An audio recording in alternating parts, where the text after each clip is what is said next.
Okay. When I looked over at my decks, my eyes immediately went to this deck, Guardian Angel Tarot Cards by Doreen Virtue and Radley Valentine. And this is the card that I pulled, Intuition and Insight. Your intuitive abilities are very accurate right now, so you can trust your guidance to lead you in the right direction. Follow your own insights over the advice of others, and don't allow fear or worry to guide your way. It may be best to keep your secrets to yourself for now. Okay. So we finished restoration. Was it Christology we did? Yeah. We finished Christology, and now we're on to restoration.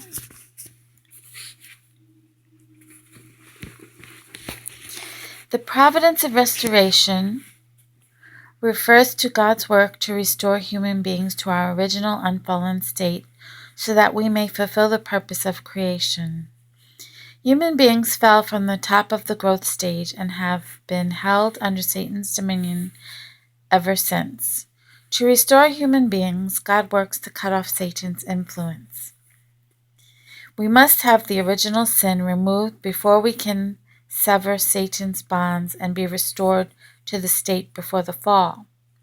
This is possible only when we are born anew through the Messiah, the true parent. To explain further, we first need to go through a course to separate Satan from ourselves. We do this in order to restore ourselves in form to the spiritual level which Adam and Eve had reached before the fall, the top of the growth stage. On this foundation, we are to receive the Messiah and be reborn, and thereby be fully restored to the original state of human beings before the fall. Finally, by following the Messiah, we should continue our growth to maturity where we can fulfill the purpose of creation. Since the providence of restoration is God's work of recreation, which has as its goal the fulfillment of the purpose of creation, God works this providence in accordance with his principle. In the course of the providence of restoration, this principle is called the principle of restoration. So I'll just go on a little bit more. If the first human ancestors had not fallen, but had reached perfection and become one in heart with God, then they would have lived relating only with God. However, due to their fall, they joined in a kinship of blood with Satan, which compelled them to deal with him as well.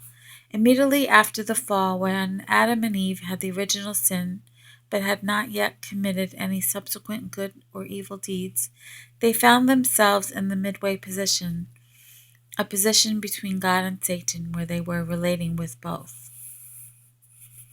How does God separate Satan from fallen people who stand in the midway position? Satan relates with them on the basis of his connection with them through lineage. Therefore, until people make a condition through which God can claim them as his own, there is no way God can restore them to the heavenly side. On the other hand, Satan acknowledges that God is the creator of human beings. Unless Satan finds some condition through which he can attack a fallen person, he also cannot arbitrarily claim him for his side. Therefore, a fallen person will go to God's side if he makes good conditions, and to Satan's side if he makes evil conditions. You know what? I'm going to read the blue part a little bit to explain it. For example, when Adam's family was in the midway position, God instructed the children, Cain and Abel, to offer sacrifices that they might come into a position where God could work his providence through them. Yet because Cain killed Abel, the condition was made which allowed Satan to claim them instead. So, because of the fall of man, we have to make conditions to be claimed by God. So if you are having sex with many people, not with your one true love, that is a really bad condition. That's a really bad condition, and you're allowing Satan in your life. And I know because that is my past, is I used to have sex with my boyfriends, sometimes even casual sex, and I'm very deeply ashamed of it. But it led me down a really bad path. And I went into hell. I really went into hell because of my sins. So anyway, that's a little bit about myself. I feel a little, I don't know if it's afraid or just I feel a little bad to share that part of myself.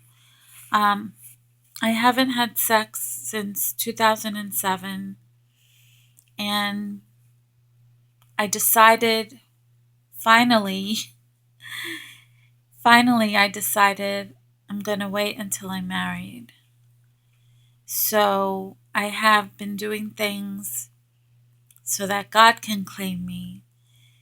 In spite of that, I think because of all my past sins were haunting me, and I hadn't fully repented for my past sins. I just felt bad about them, but I didn't really deeply repent for them. And so I definitely went into hell. I'm trying to understand my life course and understand where I've been and where I'm going. I'm still working on it. Anyway, I'm going to close for now because I feel like I've said too much. Thank you all for listening. See you next time.